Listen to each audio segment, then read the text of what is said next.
ये वीडियो देखा आपने? ये वीडियो है बिहार में एक दरोगा का, जिसके पास एक पीड़ित महिला गई तो उसने उस पर ही अत्याचार शुरू कर दिया।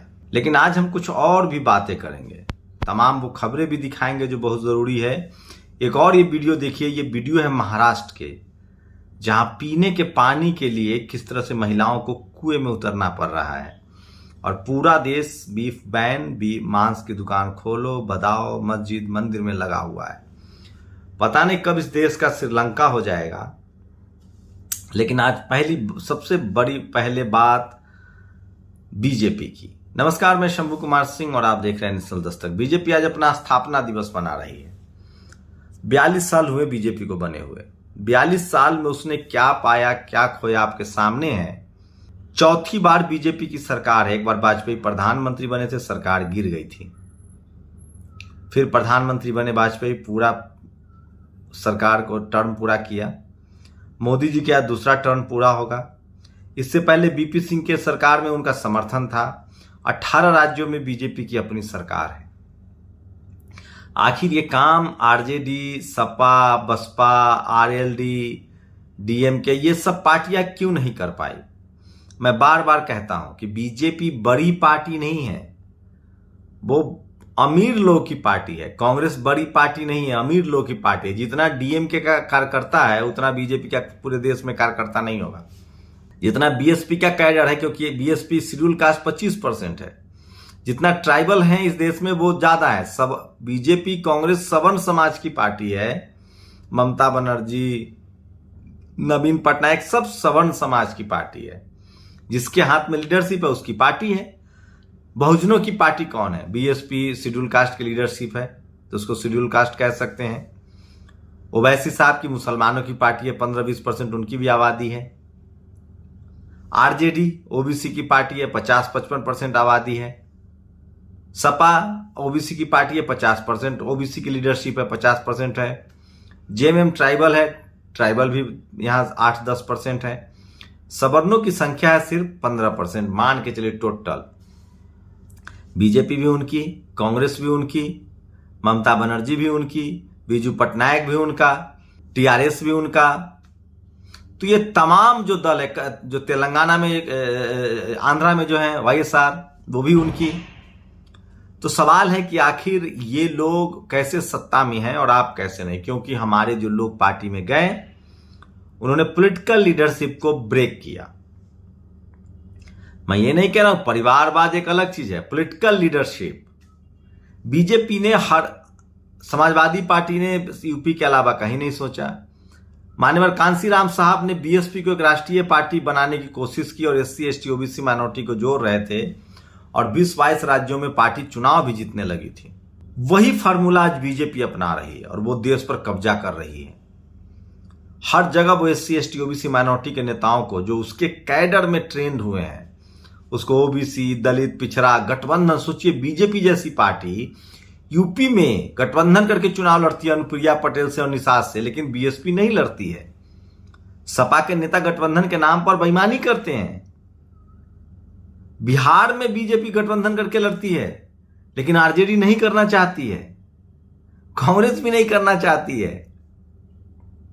तो कहीं ना कहीं हमारे नेताओं से चूक हो रही है। और चूक क्या हो रही है वो देखिए, आइडियोलॉजी की चूक। डीएमके बचा हुआ है बहुजन दल में एक डीएमके स्टालिन का, तो पेरियार के आइडियोलॉजी की वजह से। वहीं हेमंत सोरेन पता नहीं आइडियोलॉजी अपनाएंगे कि नहीं। आरजेडी खत्म है, सपा खत्म हो रही है, जीत नहीं रही है, उसकी वजह बता रहा हूं। यह खबर सुनिए आप। भाजपा अपने स्थापना दिवस पर 7 अप्रैल से 14 अप्रैल तक सामाजिक न्याय सप्ताह मनाएगा। इस अवधि में भाजपा ज्योतिबा फुले जयंती और बाबा साहेब अम्बेडकर की जयंती मनाएगा। सोचिए, बेचारे मनुवादियों की फूले की किताब गुलामगिरी और बाबा साहब की जाति का विनाश बेहद कर भी घुट पीने को बाध्य किया जाएगा। अब इसे मंडलवाद की जीत माना जाए या हिंदुत्व की? अब सोचिए कि बीजेपी मानवर कांसीराम साहब का फॉर्मूला अपना रही है, कर्पूरी ठाकुर, लालू यादव का फॉर्मूला अपना रही है। हर जाति में एक नेता खड़ा कर रही है, लेकिन वो तय कर रही है कि वो हमारी आइडियोलॉजी का हो। और नतीजा आपके सामने है। यूपी में एक सचिन खटीक किस तरह से मुसलमानों का दुश्मन बना हुआ है और वो जेल जाएगा। मैं फिर कह रहा हूं, मैं पानी की तरह मुझे समझ है, क्रिस्टल क्लियर हूं कि बीजेपी कितना भी कुछ कर ले, लेकिन जो उसकी लीडरशिप है उसमें SC ST OBC माइनॉरिटी के लिए कुछ नहीं मिलना है। सपा बसपा आरजेडी में मिलेगा, लेकिन आप चुनाव कैसे जीतेंगे? सपा बसपा आरजेडी को लगता है कि हम सवर्ण समाज की बात करेंगे तो सवर्ण वोट दे देंगे। आप गलतफहमी में हैं। सवर्ण समाज वोट नहीं करता है आपको। इस देश में वोटिंग पैटर्न समझिए। शेड्यूल कास्ट ओवैसी को वोट नहीं करेंगे जब तक गठबंधन न हो, कहेंगे मुसलमानों की पार्टी है। पिछड़ा मायावती को वोट नहीं करेंगे जब तक गठबंधन न हो, कहेंगे मायावती शेड्यूल कास्ट की, दलितों की पार्टी है। सवर्ण लालू मुलायम को वोट नहीं करते हैं, डीएमके को वोट नहीं करते, कहते हैं पिछड़ों की पार्टी है। लेकिन मुसलमान बीजेपी के अलावा सबको वोट देता है। शेड्यूल कास्ट सबको वोट देता है मुसलमान को छोड़ के। पिछड़ा मुसलमान को छोड़ के सबको वोट देता है, मायावती को छोड़ के। तो ये सामाजिक समझ बनी हुई है। और सवर्ण जो है वो सिर्फ और सिर्फ सवर्ण लीडरशिप वाली पार्टी को वोट देता है, बिना गठबंधन वो किसी को वोट नहीं देता है। अब तो गठबंधन हो जाए, कैंडिडेट देख के वोट नहीं देता, लेकिन SC ST OBC माइनॉरिटी के लोग कैंडिडेट देख के वोट देते हैं। तो एक बड़ा फैक्टर है। इसलिए मैं सोचता हूं कि अगर बीजेपी इतना सोशल जस्टिस कर रही है तो मैं क्यों ना बीजेपी ज्वाइन कर लूं। आखिर हम लोग सोशल जस्टिस की लड़ाई लड़ रहे हैं। मैं अभी भी कह रहा हूं ये सोशल जस्टिस नहीं करेंगे, क्योंकि इनके लिए आइडियोलॉजी जो है उसमें सोशल जस्टिस नहीं है। लेकिन ये सवाल हमारे लोक सत्ता में क्यों नहीं, उसकी वजह है पॉलिटिकल बैरियर। एक तो वो पार्टी का विस्तार दूसरे राज्यों में नहीं चाहते हैं, दूसरा उनका राष्ट्रीय अध्यक्ष मुख्यमंत्री कैंडिडेट भी रिजर्व है, वहां तक तो ठीक है, कोई दिक्कत नहीं है। लेकिन वो डिफरेंट सेगमेंट से SC ST OBC, वो सवर्ण समाज का तो टिकट देते हैं, लेकिन वो SC ST OBC माइनॉरिटी के इशू पर, सोशल जस्टिस के इशू पर प्रखर नहीं है। और उनको लगता है कि हम सवर्ण समाज को बहका लेंगे, धर्म के नाम पर वोट ले लेंगे, तो वो गलतफहमी में है। सोशल जस्टिस का आडंबर रच के बीजेपी वोट ले सकते हैं, क्योंकि SC ST OBC माइनॉरिटी वाली पार्टी सोशल जस्टिस के आंदोलन को भूल गई है और वो कैडराइज नहीं कर रही है। मैं एक एग्जाम्पल दे रहा हूं। बिहार के वैशाली जिले में एक पंचायत है जहां बाम सेफ ने SC ST OBC को कैडराइज किया। उस ब्लॉक में सारा जो पद है, चाहे वो मुखिया हो, सरपंच हो, ब्लॉक प्रमुख हो, सब SC ST OBC माइनॉरिटी के लोग हैं, क्योंकि वो बाम सेफ से कैटराइज है, वो फूले पेरियार अम्बेडकर से कैटराइज है, वो सोशल जस्टिस से कैटराइज है। स्टालिन के कैटराइजेशन जो है तमिल जो पेरियार का आंदोलन है उस वजह से। तो जब तक आप कैडर नहीं करेंगे, जब तक आप आइडियोलॉजिकली अपने जनता को तैयार नहीं करेंगे, जैसे बीजेपी धर्म के नाम पर जब भी वोटिंग होगी बीजेपी अजय रहेगी, जाति के नाम पर, सोशल जस्टिस के नाम पर जब वोटिंग होगी तभी बहुजन लीडरशिप की पार्टियां जीतेंगी। आपको मानना है मानिए, ना मानना है ना मानिए, लेकिन ये अंतिम सत्य है। SC ST OBC माइनॉरिटी का नेता जब सवर्ण लीडरशिप वाली पार्टी में जाता है तो अपनी जमात को ले जाता है, लेकिन वही सवर्ण लीडर जब SC ST OBC माइनॉरिटी वाली पार्टी में आता है तो वो व्यक्तिगत आता है, वोट नहीं लेके आता है। आप लोग क्या मेरी बातों से सहमत है? सहमत है अपनी प्रतिक्रिया जरूर दीजिए, शुक्रिया। लेकिन अब कुछ खबरें और जो है वो जरूरी, पॉलिटिकल लीडरशिप थी, मैं इसको बता रहा था। तो ये वीडियो देखिए, ये वीडियो है बिहार का जहां एक दरोगा को गिरफ्तार किया गया है। और ये देखिए किस तरह से दिमाग में बैठा हुआ है। बच्चे को गोरा करने के लिए पत्थर से रगड़ती थी मां, पुलिस ने बचाया। भोपाल एक मां ने अपने 5 साल के बच्चे को गोरा बनाने के लिए रोजाना उसे ईंट और पत्थर से रगड़ रही थी। खबर मिलते हैं पुलिस और चाइल्ड ने महिला सुधा तिवारी पेशे से सरकारी टीचर है और इन्होंने बच्चा गोद लिया था। सोचिए, दिल्ली विधानसभा में 28 MLA जीत कर आए थे, सभी ने सफेद गांधी टोपी लगाई थी, उस पर कुछ नहीं लिखा। इसके बावजूद बीजेपी और INC ने टोपी का विरोध किया। आज सभी भाजपाई भगवा टोपी पहन कर आए। और ये देखिए, राष्ट्र की परिभाषा बाबा साहब को क्या पसंद थी, बहुत अच्छा पोस्ट है। राष्ट्र की जो परिभाषा बाबा साहब को सबसे प्रिय थी वो अर्नेस्ट रेनॉन ने दी है, जिसके मुताबिक अगर आपके सपने साझा नहीं है, अगर आपका सुख दुख साझा नहीं है, और उससे भी महत्वपूर्ण कि अगर आपका दुख साझा नहीं है तो आप एक राष्ट्र नहीं है। हाँ, आपका एक झंडा है, उसे लेकर नाचिए।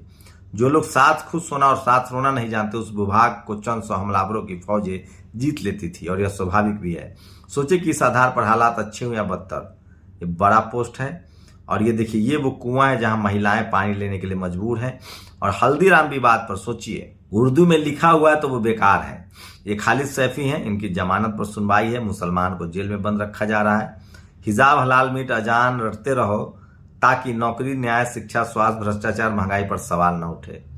ये बड़ी खबर है। और ये देखिए, तो ये क्या इंस्पेक्टर साहब कह रहे हैं कि हम भी बहुत कट्टर आदमी है। ये देखिए, ये है वो शख्स सचिन खटीक। एम्बियंस न लगाएं, थोड़ा सा 2 सेकंड का वीडियो लगाएं। ये जेल जाएंगे क्योंकि इनको पता चलेगा कि कट्टर होना क्या होता है।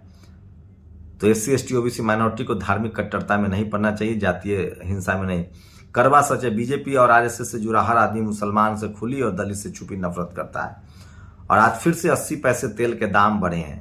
पुन परसों ने लिखा है, मुश्किल हो रहा है एक कार भी चलाना, हमें देखे अकेले निकलते हैं 10 कार के साथ जाना। उदित राज ने कहा, सुनील जाखड़, पंजाब कांग्रेस नेता को पार्टी से बर्खास्त कर देना चाहिए। इस जातिवादी और सामंती सोच वाले ने कहा कि चन्नी दलित की CM नहीं बनाना चाहिए था, जूती पांव में होनी चाहिए। ये इस तरह के कांग्रेस के सवर्ण समाज के लोग हैं।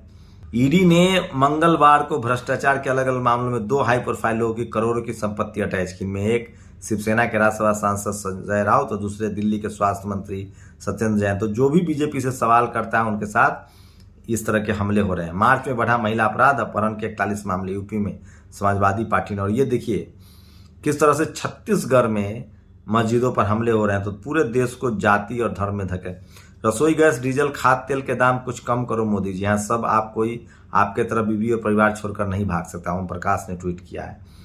और UGC एक नया नियम लेकर आ रही है, बिना PhD और बिना नेट क्वालिफाई के भी आप प्रोफेसर बन सकते हैं। आप समझ लीजिए कि क्या होगा। और 5 अगले चुनाव में भी 6 महीने शेष है। 48 घंटे में 5 रुपए बढ़े CNG की कीमत।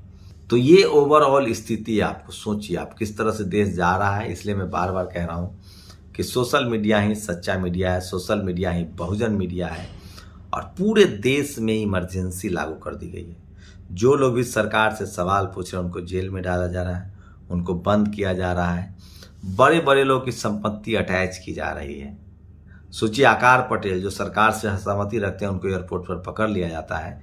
अंबानी, माल्या, मोदी जैसे लोग कैसे भाग जाते हैं, आप कल्पना कर सकते हैं।